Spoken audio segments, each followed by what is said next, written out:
Olá pessoal, bem-vindos a mais um vídeo do nosso curso de Big Data Avançado e Mineração de Dados. Hoje nós veremos a parte 1 da revisão da quarta semana do nosso curso. Vamos lá? Big Data Avançado e Mineração de Dados, revisão da quarta semana, parte 1. Introdução.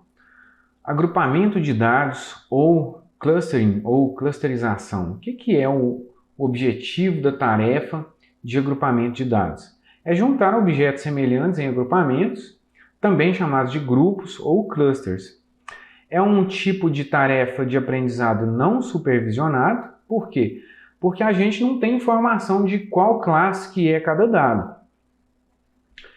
Os clusters ou grupos que a gente vai montar, eles podem ser as classes desses objetos depois que a gente fizer a clusterização, mas a gente não tem esse conhecimento prévio.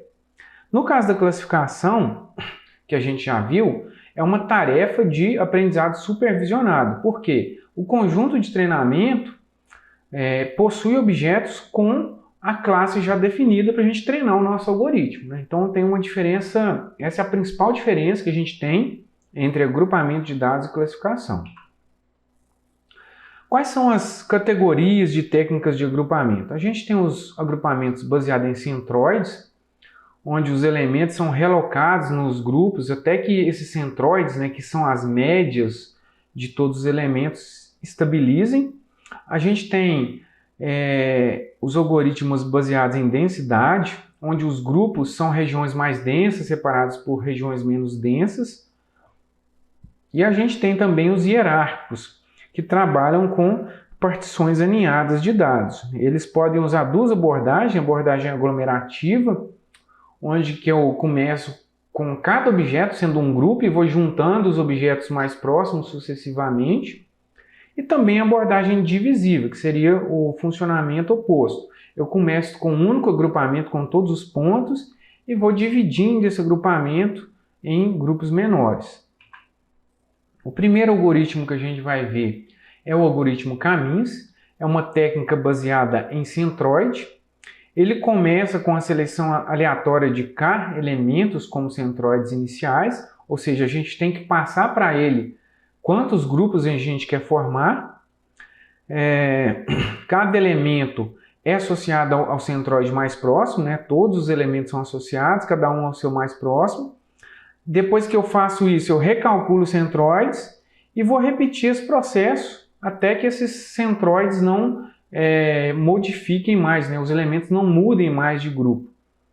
Dependendo da escolha dos centroides, o algoritmo pode não ter um resultado muito bom, né? Então, tem que se tomar um certo cuidado. A vantagem é que, como a gente está trabalhando com o scikit-learn, a implementação disponível nele, ela já utiliza várias estratégias para evitar esse tipo de problema. Aqui a gente tem um exemplo de execução do algoritmo caminhos. A gente criou uma função aqui, ó, executa caminhos, né? Estou usando aqui a biblioteca matplotlib para a gente plotar depois o resultado, para a gente ter uma visão, né, desse agrupamento desses dados. Estou usando aqui a função makeblobs do módulo datasets para a gente criar aqui alguns agrupamentos sintéticos para a gente analisar o algoritmo, e a classe caminhos do módulo cluster. Na função executa caminhos, a gente recebe o conjunto de dados x e o k, né, porque aqui a gente vai variar esse número de k aqui depois para a gente observar o que acontece. E aqui a gente usa a função fitPredict, depois que eu criei o objeto caminhos, para ele me dar o grupo de cada objeto, e aí eu uso a matplotlib para me plotar um gráfico colorindo cada objeto com uma cor diferente ali. Embaixo eu estou gerando o x, né, os meus dados com o makeblobs. A gente tem aqui 200 pontos com o parâmetro nSamples. Sempre que a gente está usando o random state, a gente está colocando 42, né, para a gente sempre ter o mesmo resultado. Coloquei centers igual a 4 aqui para a gente ter 4 grupos, né, 4 agrupamentos. E aí, o que a gente observa? Se eu executo caminhos com 3, né, ele vai agrupar aqueles 2 grupos de cima no mesmo grupo, né? São 4 agrupamentos distintos, mas se eu falar para ele que é para agrupar com 3, ele vai tentar juntar os pontos de alguma forma. Aqueles 2 grupos estão mais próximos, viram um único grupo. E o que é o problema que a gente tem aqui? Como que a gente vai definir esse número K, né, de K vizinhos? Por quê? Porque eu não tenho a classe dos dados de treinamento para mim verificar se realmente está funcionando. Então, uma das técnicas que a gente pode utilizar aqui é o método do cotovelo. Como que funciona esse método? A gente vai executar o caminhos com diferentes quantidades de grupos, né, diferentes valores de K, e aí a gente vai observar que quando a gente aumenta o número de grupos, as diferenças nas distâncias dos membros diminuem. A soma dessas distâncias, que é chamada de inércia, fica guardada no atributo inércia, né, do objeto. Então a gente pode usar esse valor e fazer um gráfico comparando com um eixo na inércia e outro eixo no K, para a gente ver o comportamento. Vai ser muito parecido com um cotovelo, por isso que chama o método do cotovelo. Qual ponto que a gente quer pegar? A gente quer pegar aquele ponto do gráfico. Vou mostrar o gráfico aqui para vocês. O ponto do gráfico que está mais longe de uma reta fictícia que passa entre as 2 extremidades aqui do gráfico, né? Nesse caso aqui foi o 4. A gente pode usar a biblioteca NiLocator, né, aliás, a classe NiLocator da biblioteca NID, ou NID, para a gente localizar isso de forma automática, né? Dá para a gente calcular essa reta, a distância dos pontos, mas a biblioteca já faz esse trabalho para a gente. Aqui a gente está importando, então, a classe caminhos com a biblioteca NID também, né? A função makeBlobs que a gente já viu. Então, o que eu estou fazendo? Crio o conjunto com o makeBlobs aqui e faço uma variação do K, né, de 2 até 11, e faço o fit, né, com caminhos e pego a inércia que deu no caminhos.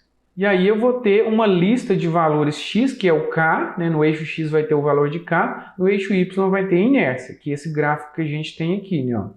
Então, por exemplo, com K igual a 2 eu tive uma inércia de mais de 6.000, depois no 3 ela caiu para entre 1.000 e 2.000 ali. Eu mando plotar esse gráfico aqui. Aliás, primeiro eu crio o objeto Ni com o NiLocator, passando essas 2 listas. Aqui eu tenho que dizer que é uma curva convexa e que a direção é decrescente para que ele funcione corretamente. Dou um ni.plot, né? Se você não tiver essa informação de convexa e decrescente, né, dependendo do problema que você está tentando resolver, você pode dar um plot primeiro para você visualizar. Mas aí eu dou um plot e utilizo aqui a função, o método, né, ou a propriedade ni, né, ni.ni, propriedade ni, que ele vai me dar a posição. Aqui eu faço menos 2, porque a gente começou com o valor 2 ali no K, né, ele vai me dar um melhor valor de K, que nesse caso aqui é o 4. Agrupamentos com formatos diferentes. O algoritmo caminhos funciona bem para grupos em formatos esféricos bem formados. Só que se eu tiver formatos diferentes, como a gente está vendo nessa figura aqui, ó, mesmo eu passando que são 2 grupos, ele vai ter problema para separar esses objetos de forma correta. Para esse tipo de dado, né, é interessante a gente usar o algoritmo de Bayes-Coutts. Como que ele funciona? Ele é baseado em densidade. Os agrupamentos eles são gerados com base numa distância máxima entre os pontos, que a gente vai chamar ali de EPS, né, e o número mínimo de vizinhos dentro dessa região. E aí, se dentro dessa distância máxima eu tenho esse número de vizinhos, então é uma região densa. Aqui a gente tem uma figura onde a gente pode ver diferentes tipos de pontos, né? Os pontos vermelhos eles são chamados de pontos centrais. Por quê? Dentro do raio da distância máxima partindo desse ponto, eu tenho o número mínimo de vizinhos. Então, é um exemplo do ponto A ali. O B e o C são exemplos de pontos de borda, né, que estão de amarelo. Ele não tem uma vizinhança com o número mínimo de vizinhos, mas ele está dentro de uma vizinhança de outro ponto que tem um número mínimo de vizinhos. E eu tenho também os ruídos, né, que é o ponto azul ali, porque ele não é nem um ponto central, nem está dentro de uma vizinhança. Então a minha região densa, calculada pelo algoritmo, é essa região formada pelos pontos vermelhos e amarelos. O algoritmo ele tem os parâmetros EPS e MinSamples, né? O EPS padrão dele é 0.5 e o MinSamples padrão é o 5. Aqui a gente está executando ele com os valores padrões. Quando eu executo e mando plotar o gráfico, a gente vê que ele não conseguiu separar os grupos também. Por quê? Porque eu preciso definir melhor esses parâmetros de EPS e de MinSamples. Uma das estratégias que a gente pode utilizar é utilizar os vizinhos mais próximos para mim ter uma estimativa da distância de EPS. Eu posso até variar essa distância, a gente vai ver aqui. E posso usar também a métrica de silhueta, ou score de silhueta, silhouette score, para a gente analisar se os grupos estão bem formados. Essa medida de silhueta ela é mais alta quando os grupos estão bem formados. Então, aqui nesse código a gente está importando NumPy, essa medida de silhouette score, o dbScan, o módulo de datasets e o nearest neighbors, né, que são os vizinhos mais próximos. Eu tenho aqui uma função geraLista EPS que vai fazer o quê? Ela vai gerar uma lista de valores de EPS. Como que ela faz isso? Ela calcula os vizinhos mais próximos para cada ponto, usando o nosso objeto ali KNN. Eu vou remover dessa lista, né, essa lista dist, que é a lista de distância dos vizinhos aqui de cada ponto, as distâncias que são menores do que zero, né, porque uma distância igual a zero é porque é uma distância do ponto para ele mesmo. E depois eu vou pegar a distância mínima e a máxima. E aí eu vou usar a função linspace da biblioteca NumPy para gerar para mim uma lista de distâncias partindo da mínima até a máxima. E eu calculo a quantidade de distâncias aqui pegando o número de dados que eu tenho no conjunto, né, dividido pelo K mínimo aqui. Depois a gente vai ver o valor de K mínimo, que está mais aqui abaixo. Eu tenho uma outra função aqui que chama busca EPS, né, que ela faz o quê? Ela gera o K mínimo e o máximo. Aqui a gente usa valores que são bastante utilizados na prática, né? O que é o K mínimo?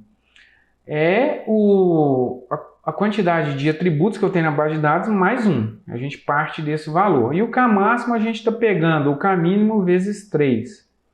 Então eu gero a lista de EPS aqui com a função que a gente viu anteriormente. E aí eu vou fazer um laço de repetição que vai executar o dbScan para cada valor de EPS e eu vou pegar a silhueta. E vou sempre pegando o maior valor de silhueta que eu encontrar. Um detalhe importante aqui é que a silhueta ela só funciona quando eu tenho 2 ou mais agrupamentos. Então, naquele if da linha 32, eu verifico se eu tenho pelo menos 2 agrupamentos ali. E retorno o melhor EPS. Eu tenho aqui também uma função busca_k, que aí depois que eu encontrei um EPS, eu vou buscar o número de vizinhos para minha vizinhança. Aí eu faço uma variação aqui do mínimo até o max_k, novamente pegando o valor da silhueta, para a gente pegar aquele k que deu o maior valor de silhueta.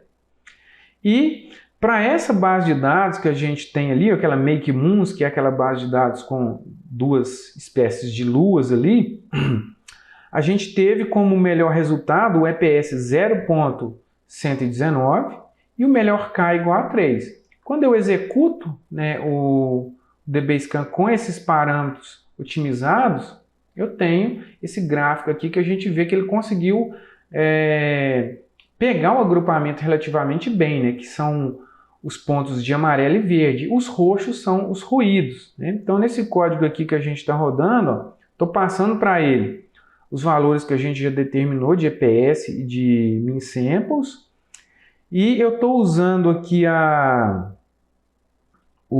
dando um unique no Y para mim saber o número de grupos, e o número de ruídos, né, que a gente está pegando aqui seria os pontos que ficaram ali sem os grupos.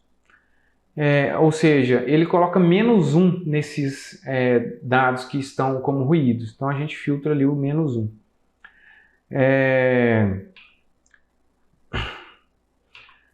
E assim a gente chega no fim da primeira parte da quarta semana. A gente reforça de novo os nossos avisos para vocês tentarem, nossas recomendações para vocês tentarem refazer os códigos, resolver os exercícios, revisar o conteúdo e fazer pesquisas para ampliar o conhecimento. A gente se encontra no próximo vídeo. Bons estudos para vocês!